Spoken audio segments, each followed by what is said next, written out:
welcome back to Hipp Humans Season 4 of the Passion Podcast. Today I have a very special guest with me, Mccaid. Mccaid, do you want to introduce yourself? Hi, I'm Mccaid. I am the author of 6 books. I'm from Defuniak Springs, Florida. I'm a senior at the University of Florida, and in my free time, I love to hike, I love to play tennis, and I'm a huge Swiftie as well. Yes.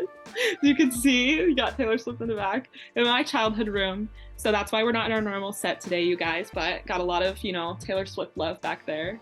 So Mccaid and I actually met in a creative writing class at UF. And when I tell you, this man has written some of the most fire, short stories ever. Yeah, messed up stories. He's amazing at it. And there's, it's so cool because with Mccaid, he's a published author, so he can bring in books that he's working on and it can get workshop by the class. But he brought in one in particular that I absolutely am obsessed with, and it's going to come out in 2025, right? Yeah. But just all I'm saying is stay tuned to put that in the back of your mind because it's a banger. But anyways, so I recently got your book. This is your latest book that you've published, Dead River. Mm-hmm. And I've read the first 2 chapters and I'm going to finish the rest of it tomorrow. But I am obsessed with it. It is so good. How did you come up with the concept for it? So I started with the setting first. I get my ideas for books. Every book's different, but this one I started with the setting. So I started it in March of 2020. So during lockdown, everything had just shut down. The only thing there really was to do was to get out in nature. So that's what me and my dad did. We went to the Choctawhatchee River, which was near my home. And we would just go out there and fish for hours at a time. And eventually I knew that I wanted to write a book about the river. So I started with that idea. And then that's when I came up with the main character and the idea for the first chapter. And that's kind of where it started. That's so cool. And I find it so fascinating. I compare you to this is going to sound like a weird comparison, but to Olivia Rodrigo, because we're all That's so cool. I knew you would love that. But it's just crazy because it's we're all 20, we're all the same age, and yet it's crazy to see someone who's your age do something so extraordinary. You have a published book. She, released Sour when she was in high school. When I see that kind of thing, it's so inspiring and it makes me so happy for you. And I just think it's so great because I feel a lot of people a lot of people have the talent and the potential to write a book, but not a lot of people have the work ethic and the discipline to do so. So I just think that's amazing about you. A lot of people, they listen to what other people tell them. They're well, when you reach 18, everyone's you need to grow up now. You need a real job.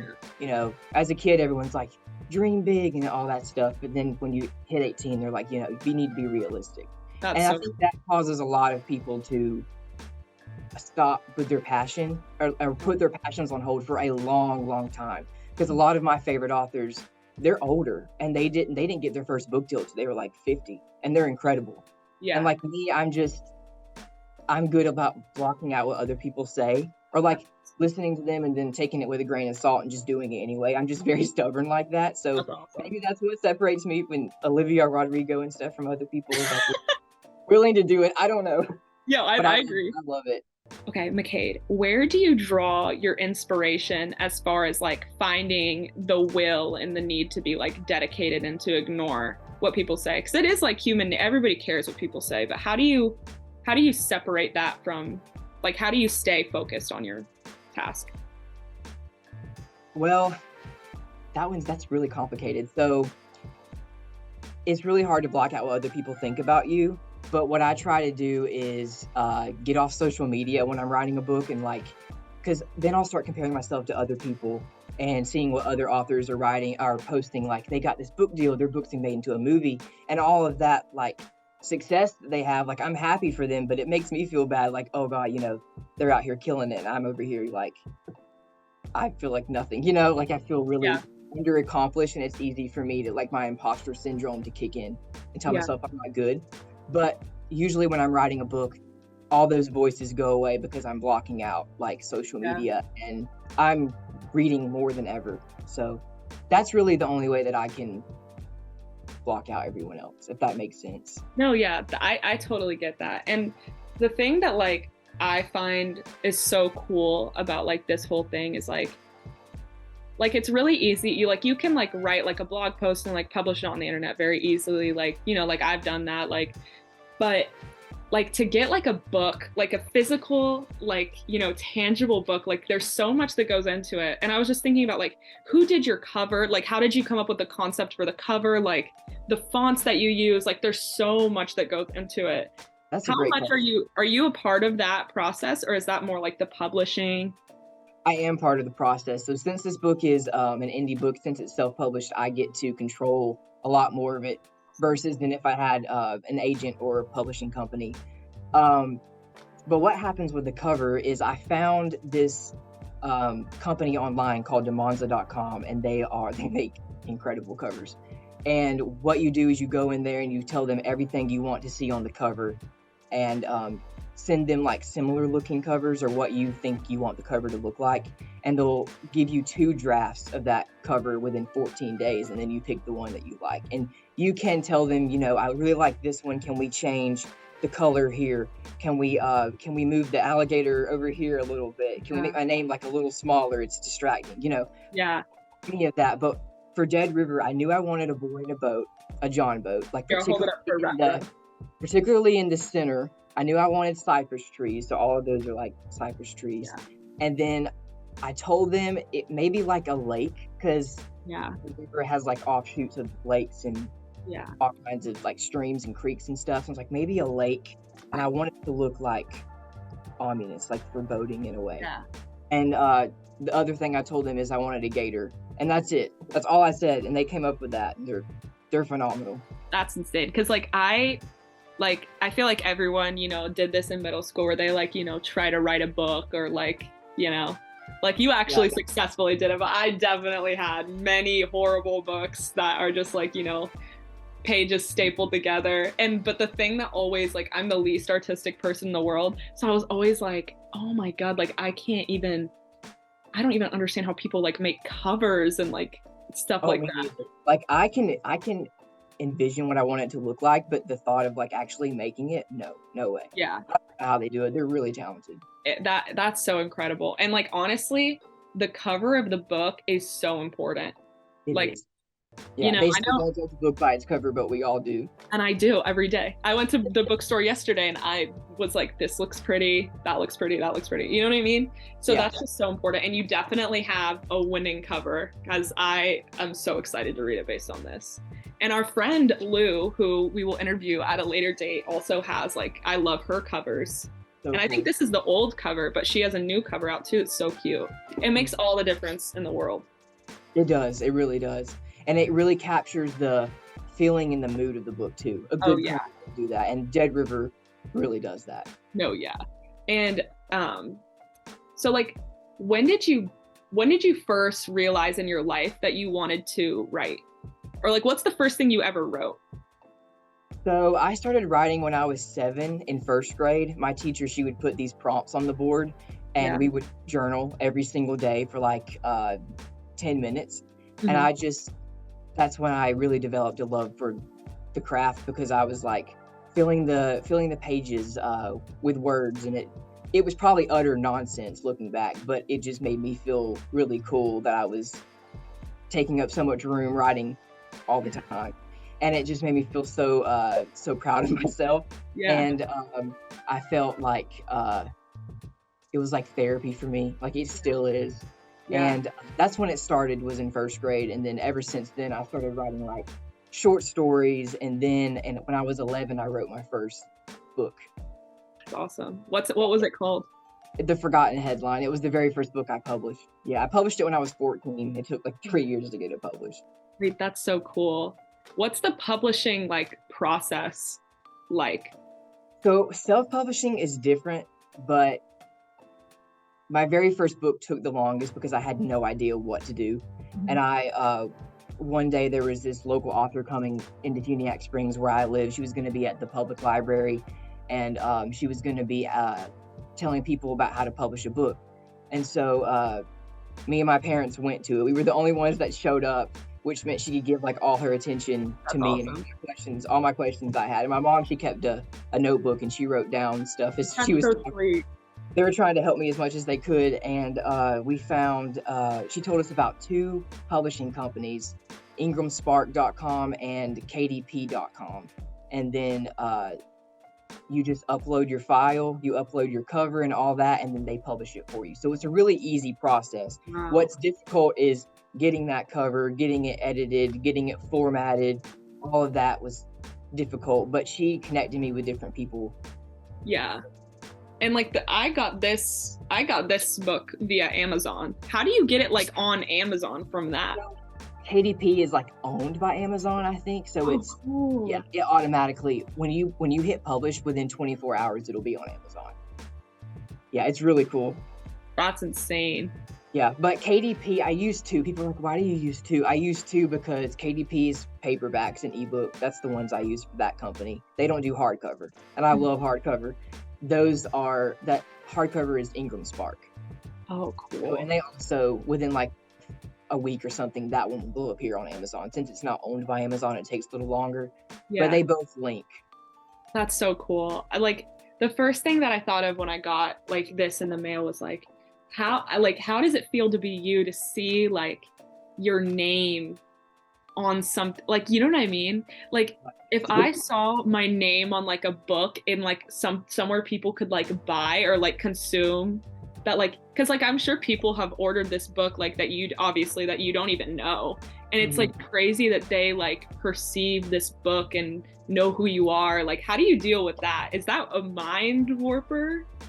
You know, I never think about people looking at my name on the cover. No, not really. But I remember the very first time I saw the cover for my very first book, and it was I was in band in 8th grade, and it was during band practice. And I got an email from Demonza, the company who does the covers, and they're like, "Here, attached are your 2 drafts."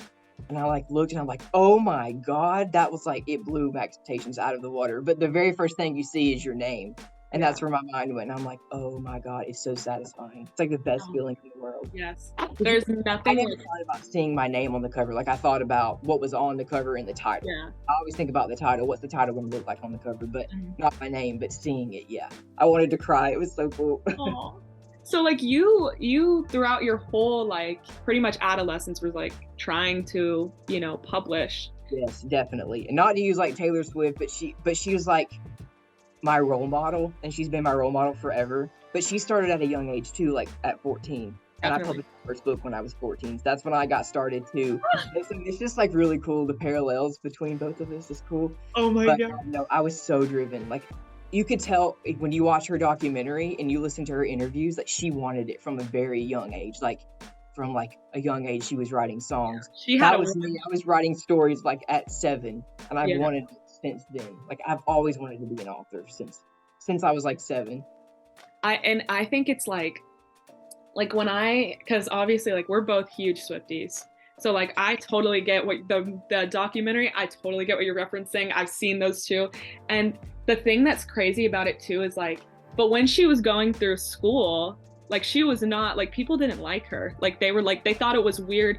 I feel like when you're going through like elementary, middle, high school, especially in the middle school, high school, if you're really passionate about something, a lot of people are threatened by that, and like not like they don't think that that's or like if you want to be like a musician or an author and you're like creating things, it kind of makes them uncomfortable. I think it makes them.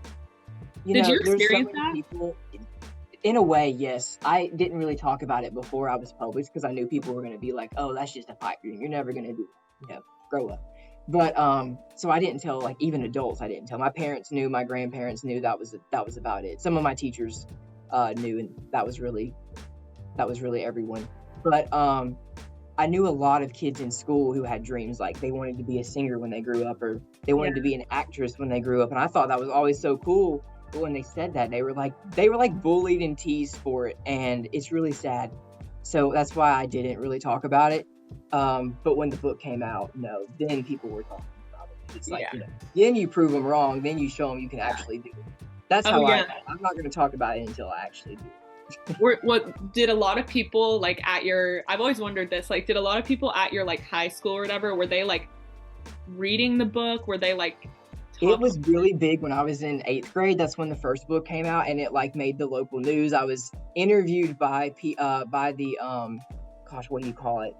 The channel 13 news or whatever. They came to the school and filmed it in the library, so everybody, like, a bunch of people saw him walk down the hall with me. So everyone's like, "Oh my gosh, he's so cool." At the time, at the time, that quickly wears off, because then it's like, "Oh, he's published books. He's such a nerd." Yeah, Everyone's like, and when you're a guy, when you're writing books, they're like, "Oh, he's gay." yeah. That's the stereotypes they start. But no, I learned to block that out really quickly, because I just the thought that I could publish a book, that I fulfilled my dream. It didn't matter what someone else said about me.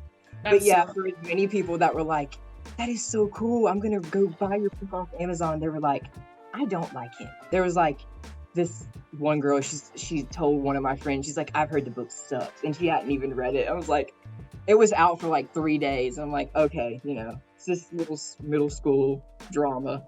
it's so out of insecurity too. It Like is. they wish at the end of the day, everybody at some point in your life has like a big like dream that they want to, Mhm. even if I like, I guarantee, like, even if people don't admit it, it's like, I bet like probably a large percentage of people want to be like Taylor Swift. You know what I mean? Yeah, definitely. And then if they ever were, they probably would be like, "I don't want this anymore because it's too much pressure." Yeah. And they're like, it's, everybody makes fun of people who are different, who are like, having Yeah, a different like life path until like you kind of like when you graduate, and then those people who are like, they're like, "Oh my God, I'm actually like haven't done any, like I'm average," and you know what I mean? Then being yeah, like normal isn't so fun or cool. yeah. Well, in school, it's like being normal is cool. And Yeah, then what's so weird, that now that I'm like 19, being a published author is cool to the people who didn't think it was cool in middle school. That is so, definitely. now they're like, "Dude, you really did that." And I'm like, "Yeah, but you didn't think it was cool in 8th grade, but whatever, you Yeah, can be free now, whatever." yeah. Like, But it's so weird. It is so weird. And then the other thing that's weird is that when you're 14, the adults think it is so cool. Then when you turn 18, like we talked about, suddenly they like, "Oh yeah, that was cool at the time. You need to grow up. You need a real job. You need to make money." it's And it's also, like, that's out of insecurity too, because I feel like a lot of adults who say things like that are thinking like, oh my, like they're seeing a kid accomplish something like great, and yeah, everybody has big dreams for your life when you're a kid, and for the most part people don't really meet those expectations of themselves, just because like life is so hard, you know what I mean? No yeah, shade to them for doing that, I totally get it, but it's like, you know don't bring someone else down because you wish you did more, yeah, exactly. But really, my experience was relatively positive, so that's a good thing. That's awesome. I was thinking about it when I first met you, and like I heard that you had like released a book so young. I was thinking about it and I was like, oh my God, like I would love to see like someone in like my middle school or high school and just see how, like, release a book and see how people would react, because I feel like I feel like in high school in general too, like I really liked the school I went to. They were like really, really, really nice, but it was like, a tad bit clicky. So I just was like, that's so Oh, interesting. yeah, I always yeah, wondered your experience on that. definitely. No, high school was really clicky. My grade levels were really clicky. Yeah. Um, so yeah, but then when you get to high school, it's like, are people really going to talk about the kid who wrote books? Or are they going to talk about this person who slept with this person? So Yeah. like, it's not cool. That's not cool. So after middle school, stop talking about it. Yeah. I love Unless, hearing about all of the above. yes, exactly that. Yeah, Yeah. the drama is about something else. But for the most part, the teachers have been so supportive of me, and even in college, I've just been shocked to note like how supportive they are of me. And I uh, don't want to tell it like one of my teachers from the get go that I'm an author, because I do not want them to see me differently. I don't want them to grade me differently or Yeah. differently from Oh, I everyone didn't else. even think about that. Yeah. So that's been really difficult not mentioning it, because they're like, "What are your hobbies?" And I'm like, the first thing I want to say is I love writing. I have books out, because I'm proud of it. But then Yeah. when you say that, they're like, "Oh, he's vain." I'm like, I know I want to stay humble. I don't want people to think I'm vain. I would have that in my Instagram bio. I've published 6 books, literally. I'd be I know so. my dad gets on to me all the time. He's like, you need to be more vocal about this when you need to tell people that you're a published author. And I'm like, I just can't do it. I just can't do it. It's I like, don't want them to look at me weird. no, I get it too. And especially like in college, like when people hear that, it's like really cool. And like people, like when I heard that about you, I was like, that's the coolest thing I've ever heard. You are so interesting and fun and cool, and I want to be best friends. And like, but it's kind of like it's so, but that's like in a creative writing class, you know, like that's like. And that there you know you feel it's a lot less stressful because you can just be yourself. Everyone's like you, everyone's writing, everyone has the same goal, and I loved it. Yeah, I loved that class. Yeah, we had a great that was the best creative writing class, like people wise and like content wise I've ever taken. Yeah. Because like when we had discussions, everyone would talk, you know, it wasn't like crickets. I've had some writing workshops where it's like, you know, they open the floor and no one speaks, and he's drawing names, and gosh, it's terrible. With that class, no, like everyone Oh, talks. yeah, I really great feedback from people. Mm-hmm. Yeah. And like I really like something that I really struggle with providing feedback for like writing. Like I love writing. I could write all day, but if you ask me like, okay, provide feedback on this excerpt, I would be like, I don't, like I have such a hard time vocalizing like about it. Yes, like I'm like I like it, I don't know why, or like I don't like it and I don't really know why. It's different with like with films and like TV, like that's, I don't know, I feel like that's easier too because there's so many different things at play. But you have to really work on extrapolating like with writing, like so that was challenging, but you were so good at like vocalizing and recognizing like what I really feel terrible about that. You're so good at it. You're so good. I think that one reason our class was so good is because they were so passionate.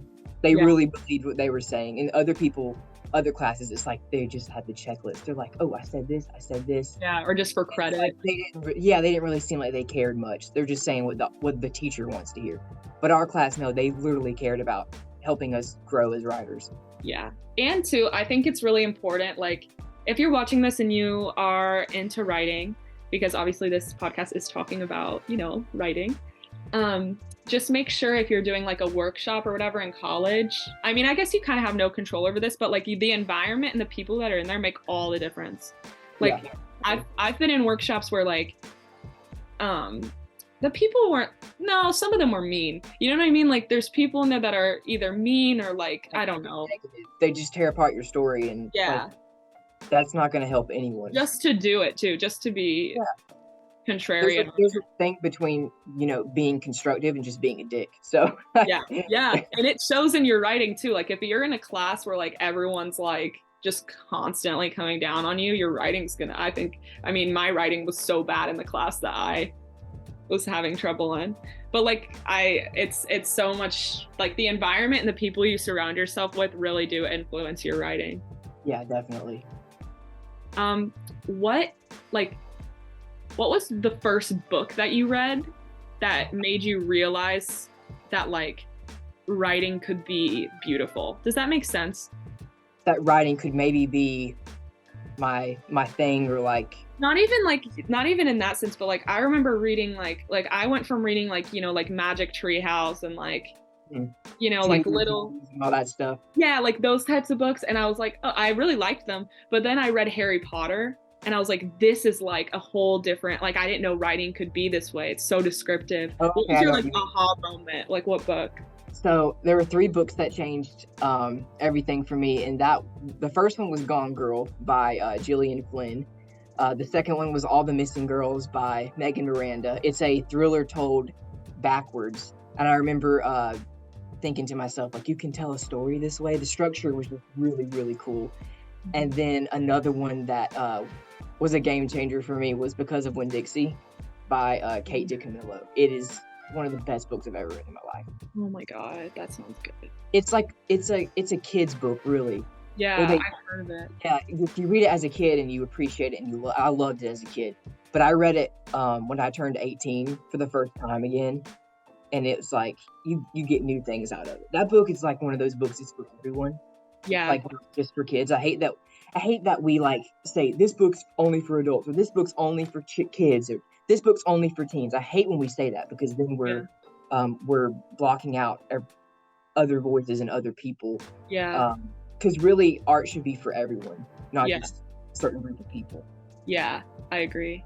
And like, I feel like too, like a problem that I've noticed, and like this is like pretty much like in every area of life, but like there's a lot of like, especially in like the literary arts, there's a lot of like pretentiousness around like, oh, that's your favorite book. You know what I mean? Like that. People are like that I because hate they're when like, people are like that. you tell them your favorite book is like Twilight or something, and then they're like, this Shakespearean scholars over here, like, ugh, They're like, she's like, my favorite is Shakespeare's Underground Fourth Sonnet Once Removed that I found oh, under a bridge, yeah. and I'm the only one who's ever read it. Like, yeah. Oh my Yeah, no, I think the books like Twilight and stuff, they're so cool because they got people to read. Yeah. Yeah, Yes. that's all it boils down to. They got people to read, and now people love literature because of books like that. And Yeah. we can say they were badly written and all this stuff, but like, no, they got people to read, and they're making people more empathetic now because of it. Yeah. I had a teacher in high school who was very like on one of the first days, she was like, look, like Twilight is not like a real book. Like, and I was just like, that just didn't sit right with me. I got what she was saying. Like, she was saying it wasn't literature. And like, Yeah, you know what? Totally, you could make that argument. But I just feel like there are so many books like that. Like with Twilight, I've never read Twilight. I've watched all the me movies. neither. Me Big fan of neither. the movies. They're so funny.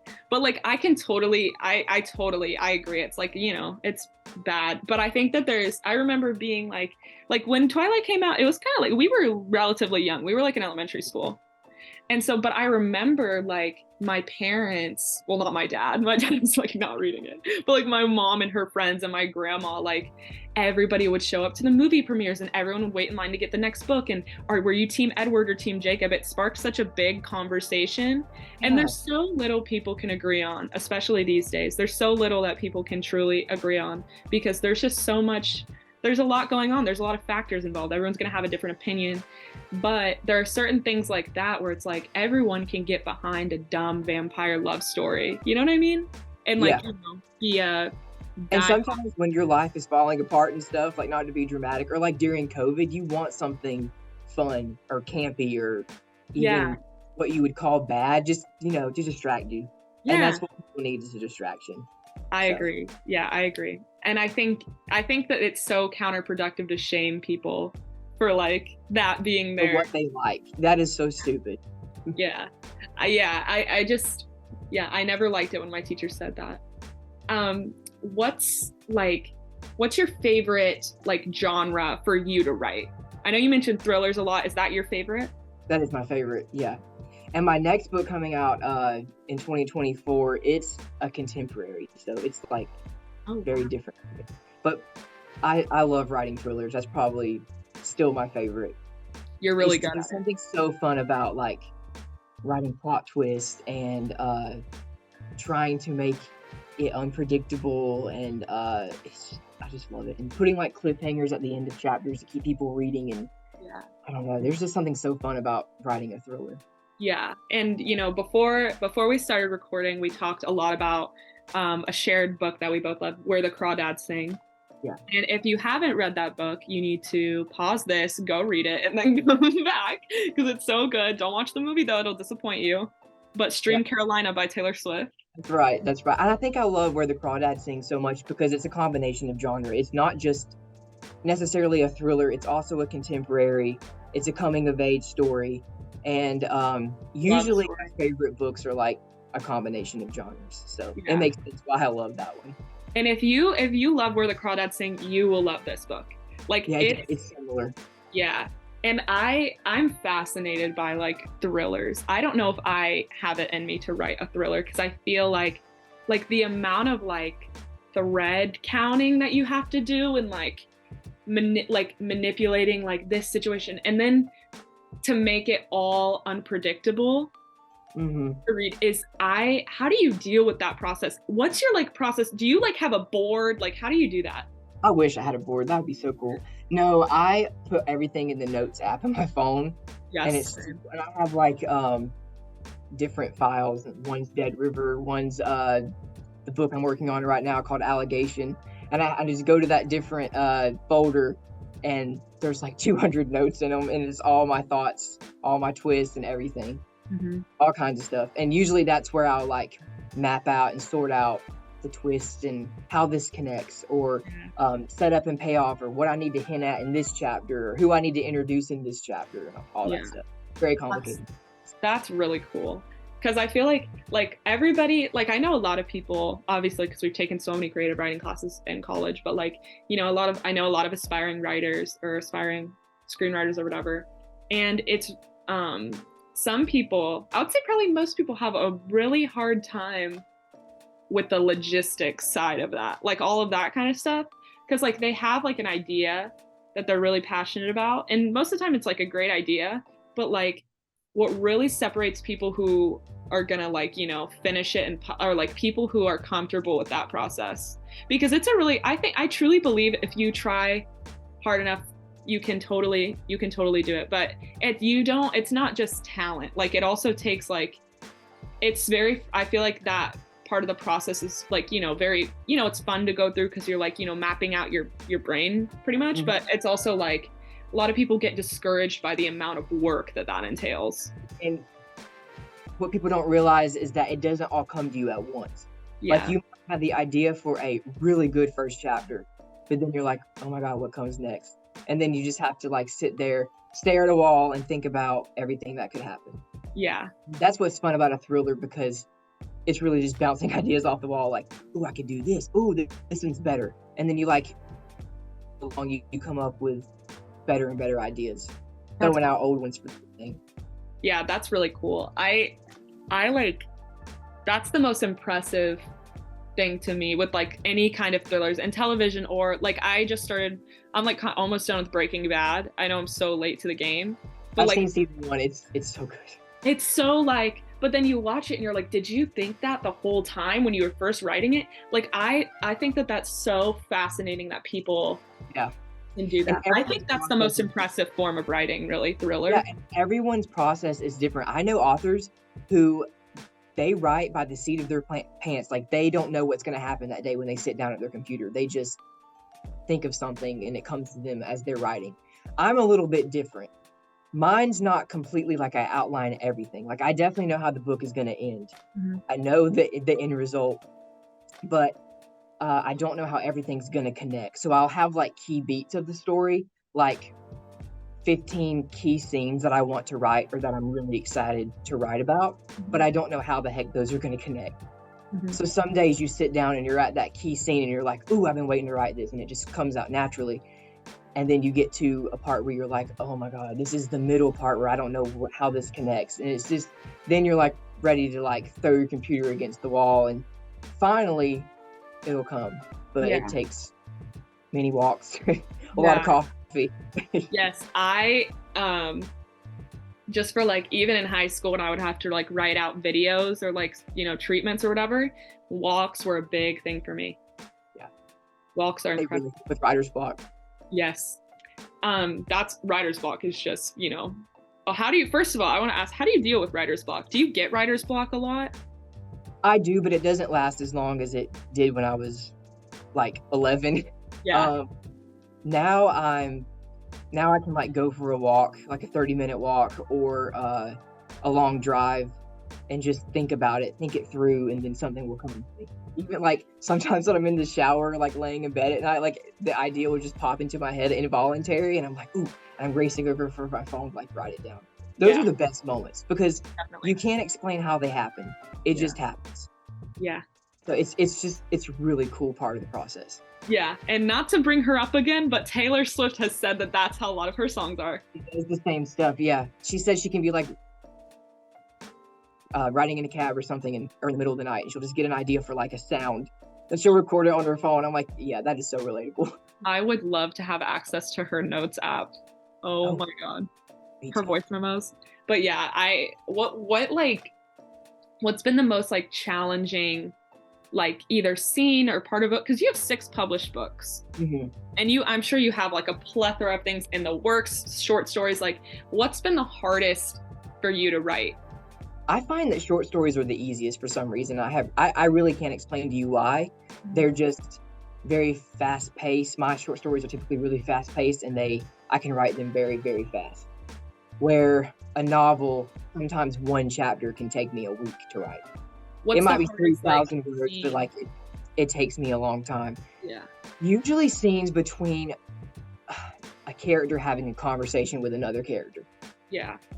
For some reason, like those are always the hardest, because you're focused, you're treating it like a screenplay almost, because you're focused on the dialogue. But then you're like, well, crap, since this is the book, you got to describe what's going on around them. What are they doing as they're talking? Are they taking a sip of their drink?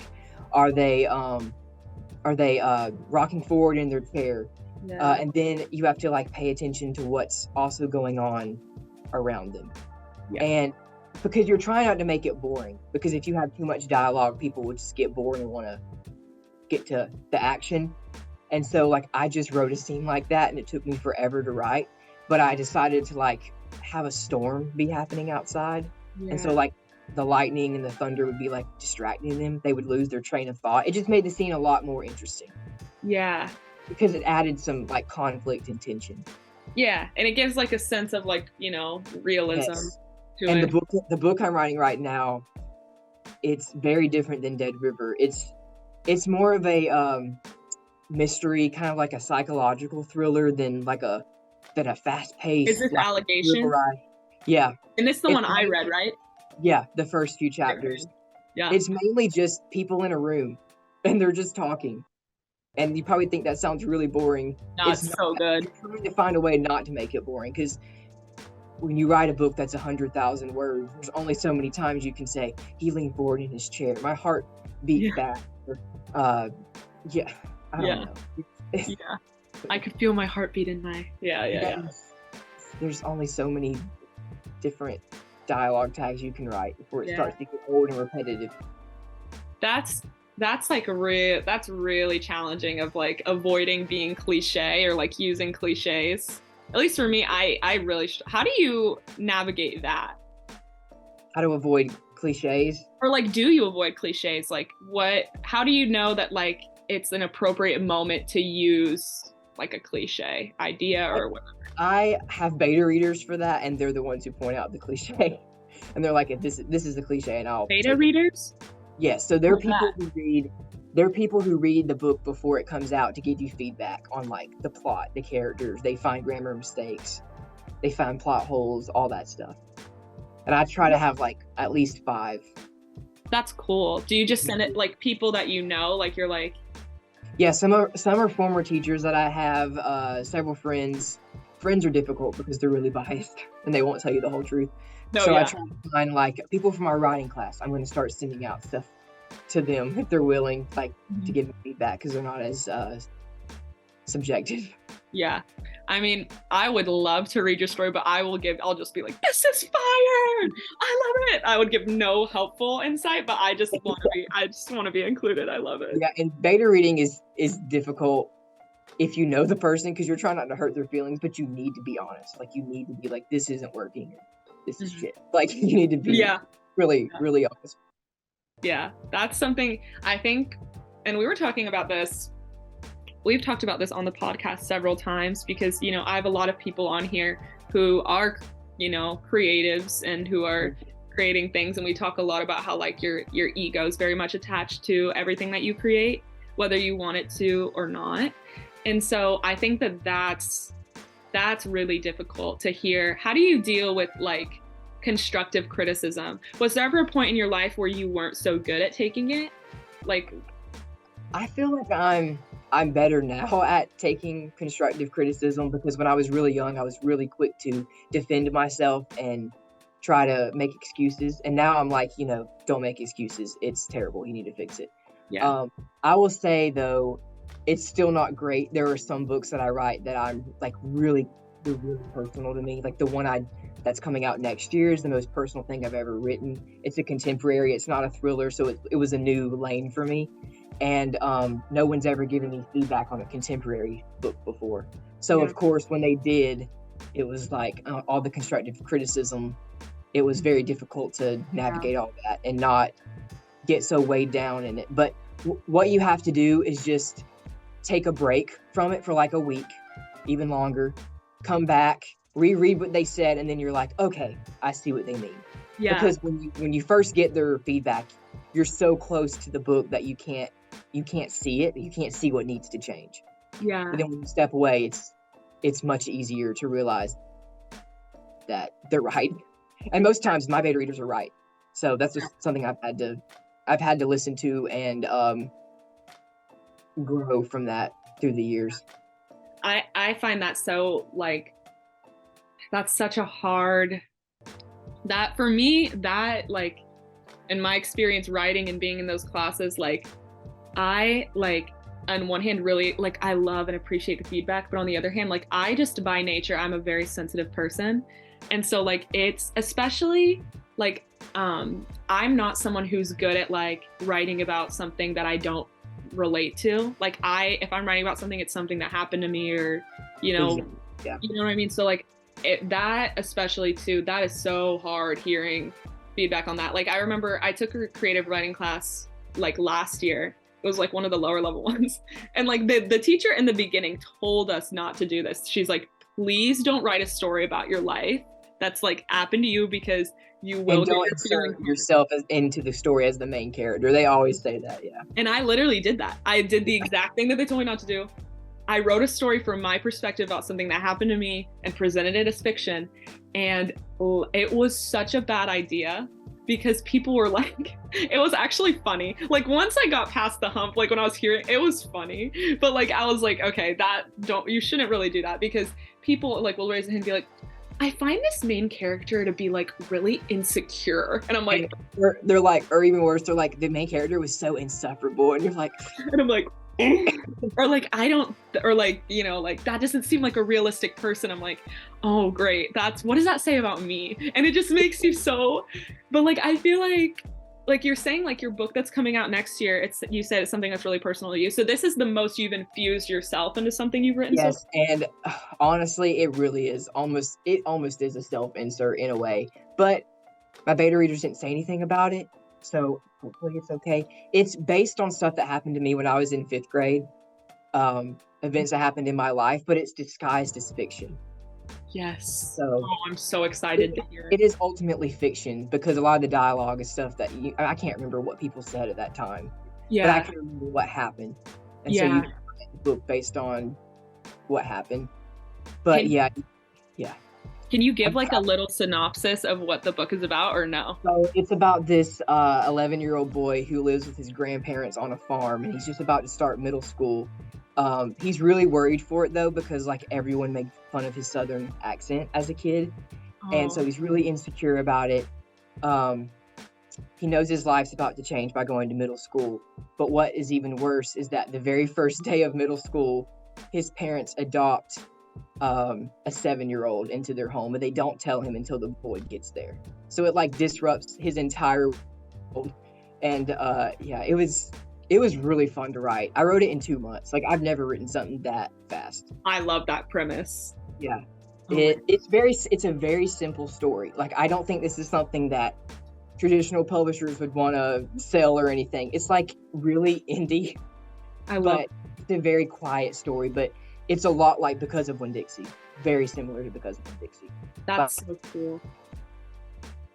Like it's all about the characters. And I haven't really talked about it before, but the title, it's called Sweet Tea and Snap Peas.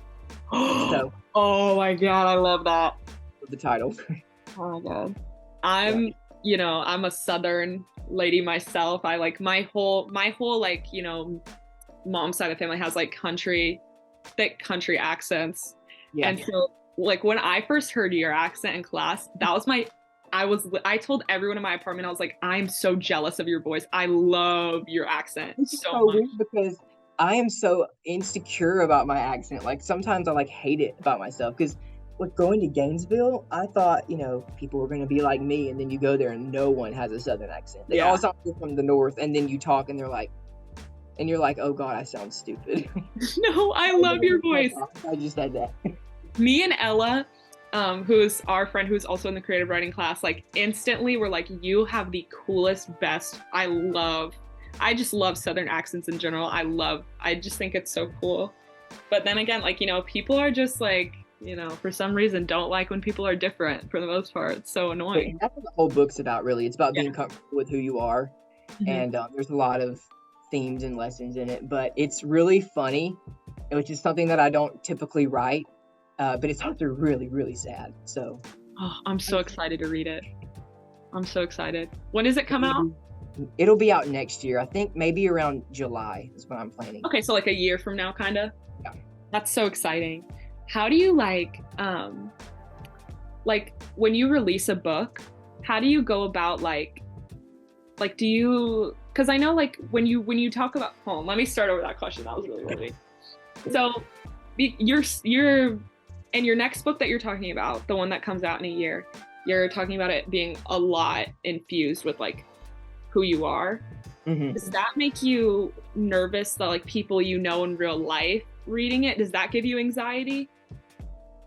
Not really, because I've grown a lot since then, and like I know I'm not like that anymore, because the main character is very, very jealous of the boy his grandparents adopt, and he's almost kind of like pessimistic in a way, but it's very realistic for someone who is an only child, Definitely. to suddenly have this brother out of nowhere.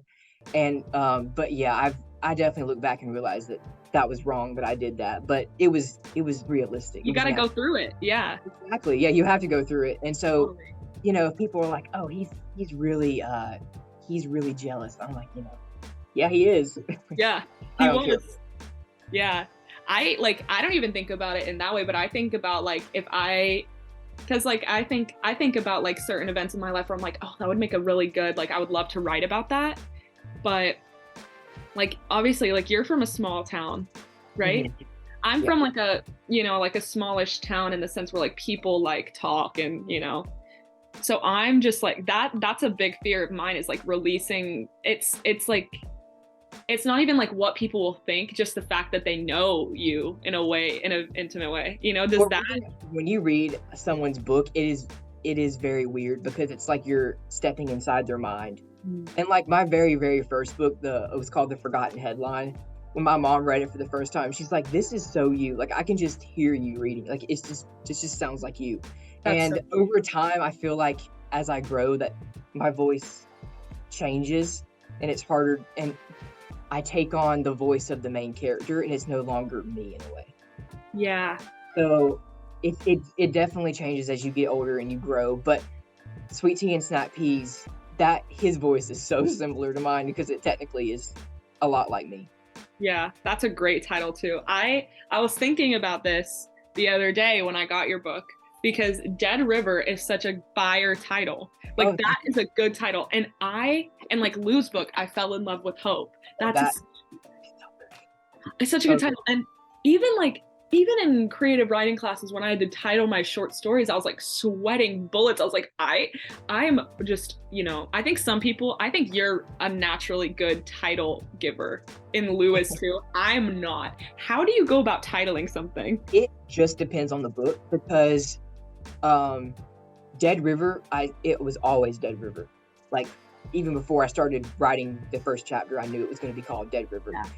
And Sweet Tea and Snap Peas started with the title. That is the first thing I started with. Mhm. Other books, I will get like halfway through and I have no idea what to do. So The Forgotten Headline, the very first book that I wrote it, and like 2 years after I wrote it, I still didn't know what the name of it was going to be.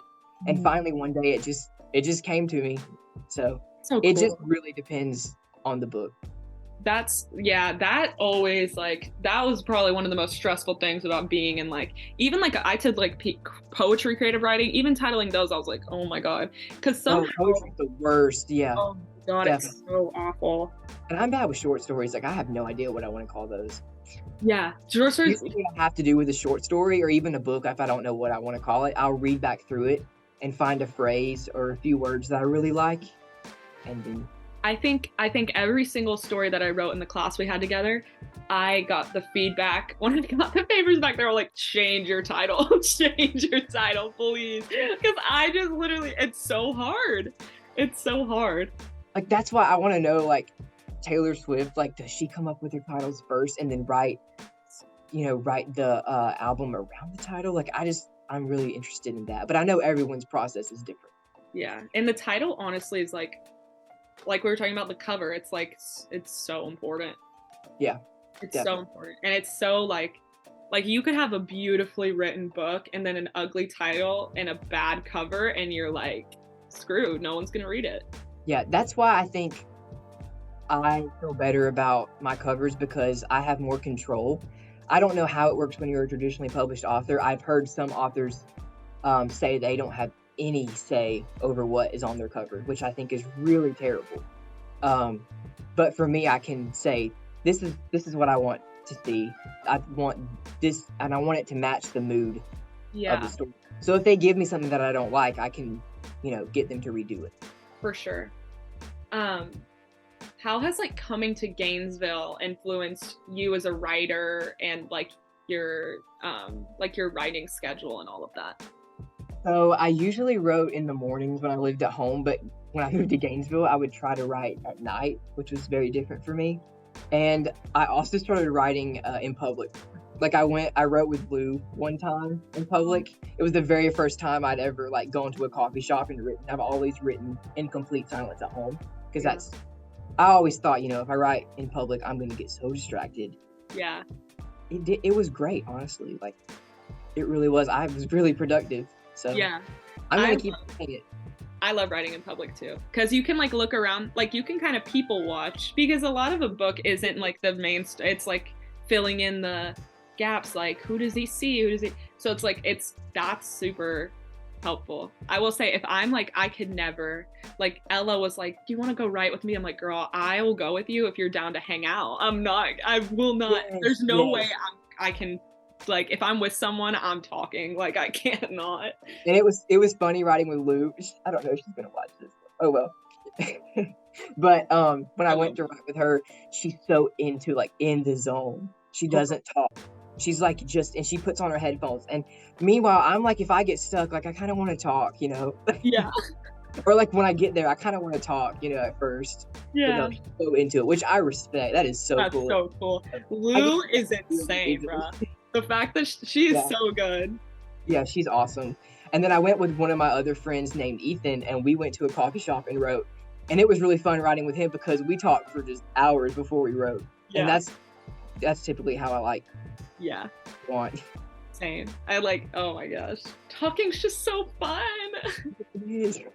It's And so, also you can talk, you have another writer there. You can like ask them questions about their process and learn if you're weird or if your process is normal. yeah. I love finding out like different quirks about different writers. I love hearing about people's writing processes. Or like, I always really like that, like, our teacher would ask after, like, how long did this take you to write? Where did you write it? When did you I write appreciated that so much because I've had teachers that they don't it? care. They- But he like really cared. It was really telling of his character. Yeah, for sure. And it's also, it's so cool to hear like everyone's different. Like it's actually so crazy how like individualistic writing is. Exactly. It really blows my mind. So a shout out to Arkpon, if that's how you say his name. I honestly have no idea, but yes, I'm gonna put his Canvas profile up right here. So good. If you go to UF, you need to try and get into his classes. He's Yes, incredible. you need to take his workshops. If you could go back in time and tell your 11-year-old self some advice about writing or like dealing with the pressures of being an author or any of this stuff, what would you say? I would probably, this sounds so dumb, but I'd probably just say read and write and just keep going Yeah, because really it is that simple.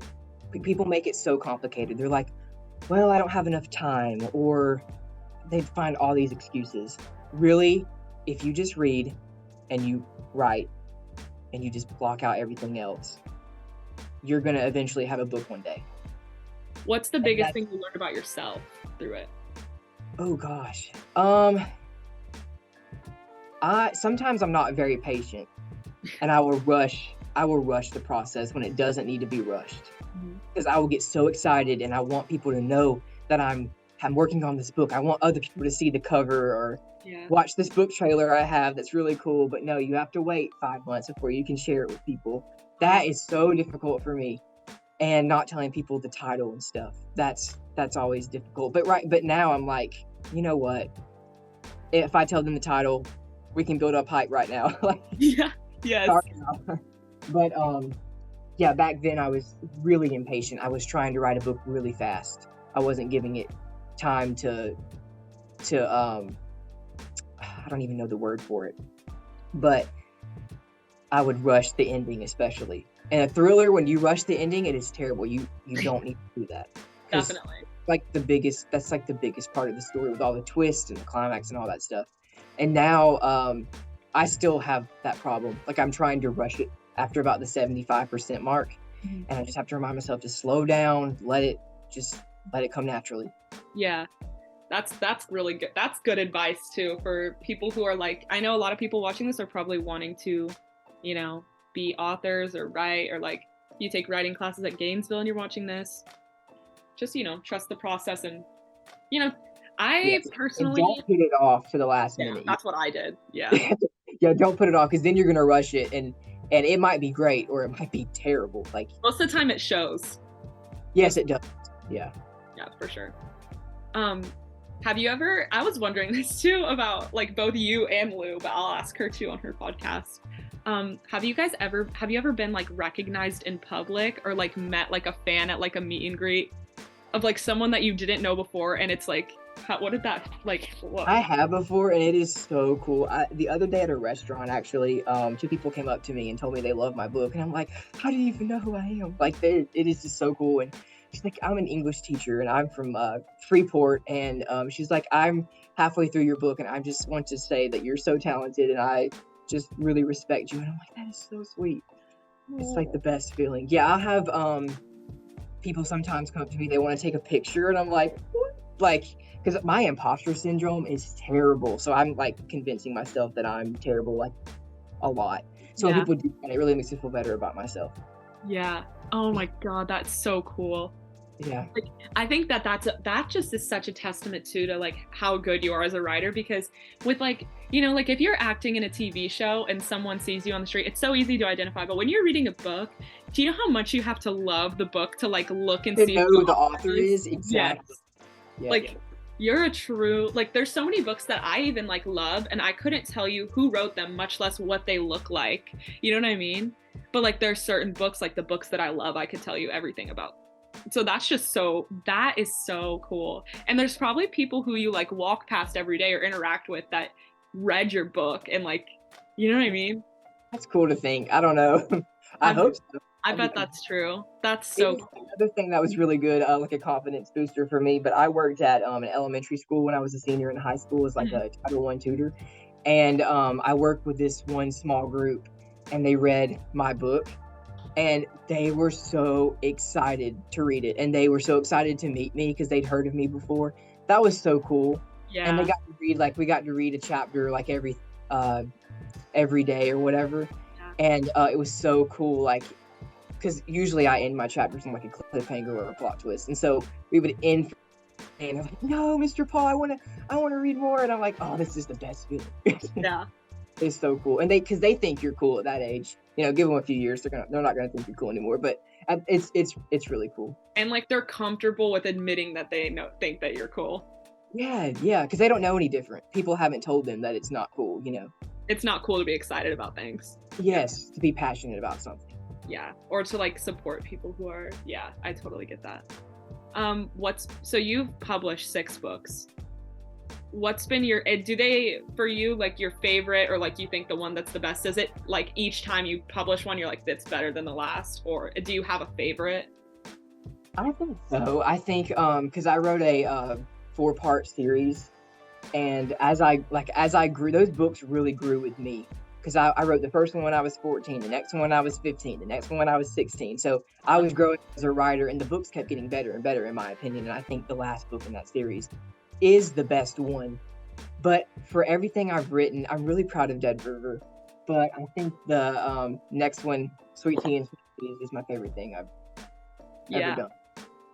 Because So I wrote it really fast, which tells you I was really passionate about it. If I can make myself feel like if I can have a visceral feeling or emotion towards something I'm writing, then I know I'm doing something good. And Sweet Tea and Snap Peas did that for me. Like I cried writing it. I was like busting out laughing writing it. I've never done that before. I've never cried writing a book, but wow, that book means a lot. So I'm I'm so excited to read that. That's amazing. With your four-part, first of all, I did not know you wrote a four-part book series. What is it about? What is it called? So the first one, it's called the Somersville series. The first one is The Forgotten Headline, and it's about this boy who makes a shocking discovery on his neighbor's property that like changes his life. Wow. Yeah, and it was inspired by a hunting trip I went on with my dad, and we crossed the neighbor's property line. And I was like, Dad, we can't do that. We're trespassing. He's like, it's fine. We know the neighbor. And but I was like, in my head, I'm like, what happened if we got like shot at by the neighbor or something? Like, what happens if something went terribly wrong or he like tried to kill us? And then that's how that book started for me. Yeah, I mean, you hear it time and time again. The best artists, the best writers are people who don't really have a traditional, thought pattern, like are kind of like, anxious people, I think. I'm so anxious. Yeah, Me I'm too. Always, because if you have the imagination, like it probably like I don't really think about it like this all the time, but it's kind of a gift to have that like anxiety because as much as it sucks and as much as like it takes a toll on you like physically and mentally, it also like it's so cool that you even have the imagination and the capacity to think about all of these different things that can go wrong. So yeah.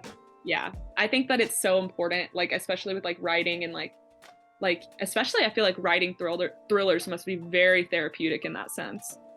It really is. And but writing Sweet Tea and Snap Peas was the most therapeutic Yeah. experience. But no, Dead River, to go back to what you said, Dead River started, I was fishing with my dad. I knew I wanted to write a book about the river, but I didn't know what the plot was going to be. So one day the fuse blew and we like floated downstream for what seemed like half a day, which I put that little detail in the book. I don't know if anyone caught that, but it's a little Easter egg for something that really happened to me. Oh my god. And so we're in that boat for hours, drifting back to the landing to get back on shore. And so we're just talking, and I'm like, I want to work on this book, and I'm like, can you help me brainstorm something creepy that could happen right now? Something that could start a book off. And my dad's giving me all these ideas, and I'm like, no. And then I'm like, what if we found this body, like tangled up in these limbs and these snags along the shore? I'm like, what then? And then that's kind of how that one started, with that what if question that you ask yourself. That's so cool.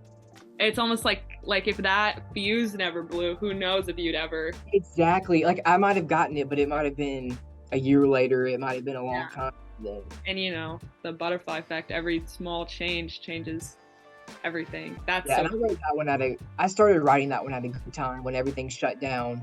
I needed a distraction. I think we all needed a distraction during that time. So that was my escape. Yeah, that's awesome. That book will always like have a special place in my heart because it'll always take me back to when I was fishing with my dad on the river for the first time in 2020. That's so sweet. And your parents seem so supportive and just They sweet. are. Like with your like writing journey, has that made like the world of difference for you? Definitely, because I feel like if I didn't have someone who was supportive, I probably would feel really defeated and wouldn't be doing it. Wouldn't have the confidence to pursue it. Yeah, or I don't know, it could be different. I could be like really stubborn and write everything in secret and then be like, I did this. Yeah. Keep me from doing it. I don't know. But no, they're really supportive. My grandparents are really supportive too. My family's just really supportive. That's great. Do they all like read everything you write and love it so much? They do, and God, this is funny, but my grandparents, they don't cuss or anything. So when I was writing Dead River, it was like a really big leap for me because I've always been raised in church and taught all this stuff is bad, and I'm like, oh, when people read this, they're gonna realize that I'm normal. What are they gonna think then? But no, my grandparents, I'm like, oh my God, they're gonna disown me because it's like a lot of language and stuff. But they have been so supportive even with that. Like they love it. So that's really good. That's so sweet. That's such a Southern grandparent trope. My grandparents are the same way. That's such a, I I was love so that. nervous. I was so nervous to give it to them, but no, they tease me about it now. So Yeah. yeah, It's nice. There's a comfort in that. I love that. Yeah. yeah. Yeah. Which my parents does like as I get older, they don't care. Like I'm 19 now, I can really do whatever I want and write whatever I want. And as Yeah. I get older, the stuff in it's just gonna keep getting more More provocative. mature. Yeah. Yeah, in a way. But yeah, I'd love to write an adult book one day. Oh my God. I'm Which then so you have to excited be to like see what you do. you couldn't care about what other people thought about you because when you're writing an adult book, yeah, all that goes out the window. Yeah. That is just so incredible. Oh my gosh. Well, it has literally been the honor of a lifetime talking to you. I've been a fan since the day I first met you in class and I heard your amazing voice. And then when I read, oh my God, you guys, I wish that you could read what I read. I read part of Allegation, one of the books he's working on, coming out in 2025. Oh my God, I literally like, when I tell you guys I think about that like once a week, I genuinely do. And I want to read the rest. I want to read the whole book so bad. So make sure you guys keep an eye out because it's, oh my God. And go buy Dead River too because it is so good. So good. It's so good. Do you have any final like words or anything you want to say to the podcast? I don't think so. I would just say for aspiring writers, I would just say a lot of aspiring writers, they're going to look up like advice from famous authors about what to do and like all these tips and tricks to become a New York Times best-selling author. And I would say just stop doing that. Like just read, just write. It's that simple. Just start. And That's then awesome. that's really it. Wait, one more question actually, because that reminded me of something. Do you have a book that you read? Because I remember in high school I read On Writing by Stephen King. Oh, I love that book. I Yeah. read that for the first time. I think it was in 2020 when I was writing Dead River. And Yeah, that's when I read. Yeah. so good. Because he just tells it like it is. You know, he's like, read, write, and don't listen to anyone else. Just do what you want to do. Like he gives the best advice. And that's, if you want advice, just read his book. Yeah. Yeah, don't listen to all these people. Do you have like a book that you read when you were first starting out that was kind of like that, like a writing? Did you read any of the? Because I know that there's a lot of books out there telling people how to write and stuff. That's the only one that I've ever read that I really.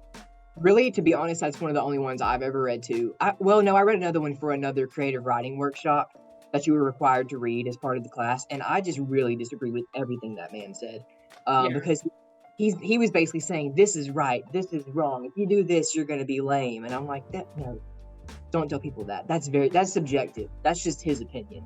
And I think what I like about Stephen King's book is he just tells it like it is, and he keeps it very simple. Yeah. And he's like, if you want to read a book about writing, read that book. Yeah. It's awesome. I was really dreading reading that book. I had to read it for AP Lang. I was dreading reading that book. So I was like, oh my God. Like at the time I was like, I hated like nonfiction. I hated like instruction manuals, but I read it and it was so masterfully crafted. There's like anecdotes in there. It's a fun read. And it honestly teaches you so much about writing and reading. Like it's great. It's a great book to read. Structure. He talks about all kinds of stuff like diction, Grammar. setting, and all kinds of stuff. It's awesome. Yeah, that's so cool. That's amazing. Oh, wait, I actually have one more question now that I think. Dude, I'm loving this.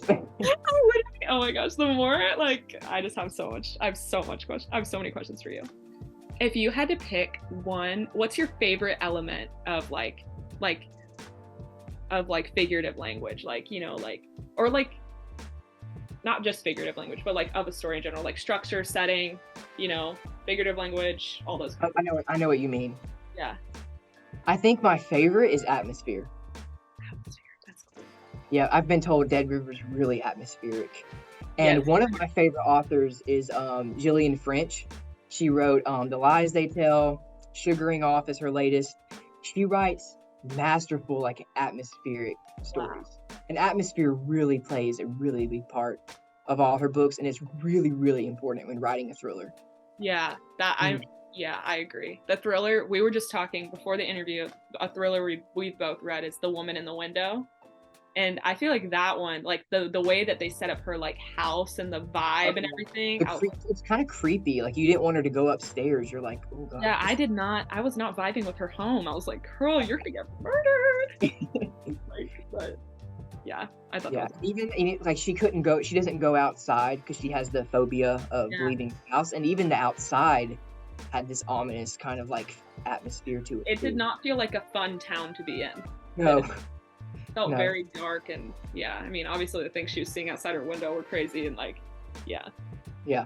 I love that. I think it's so cool when people, I think you can tell too, like when you know, read people's books, like there's like everyone has like a favorite element of a story. Like some people have like you can see that they put so much heart and work into structure and not as much into, you know, setting or something, but it kind of equals out because one is so, and I think like you do just a really good job of covering all your bases and being, I would say that you're like really good, strong at all of those things. Oh, thank you. And but I think you're definitely right. Like the atmosphere, like like I said, I'm like 2 chapters into this book, but I see it so well and I feel it.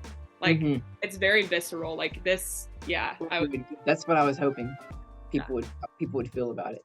No, it's amazing. Everybody literally stop what you're doing and go get this book and comment below. Like, you know, this can be like in a month after you read the book, you know, tell us what you think about it. Do you love Yes. it? And if you read it, please leave a review on Amazon or Goodreads because reviews like are so helpful.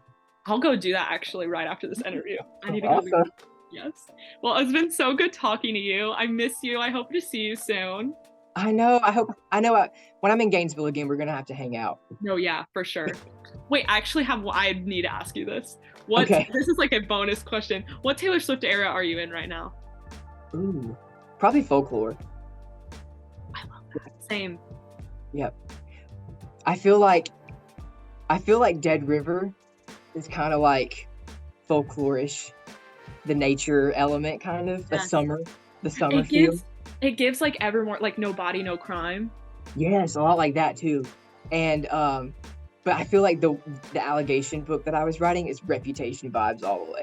Yes, I agree. I I am agree. so excited for when I can finally like start marketing that and I have so many ideas for like how I want to promote that and yeah. That's so cool.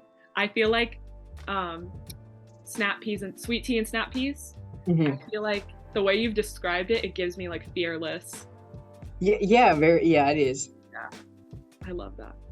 Oh my gosh. Well, thank you so much. This is like the Thank fourth you. time. Thank you so much. No, thank you. You're literally the best. You're the coolest. You're the greatest. Everybody go follow Mccaid on Instagram. I'll put his Instagram right here so you can keep up to date with all of his amazing book releases. And follow him now because one day he's gonna literally like blow up so big and be like Stephen King, and you can say I was one of his like Instagram followers from the start. You know what I mean? That's the best thing about. I hope so. I hope so. Yeah.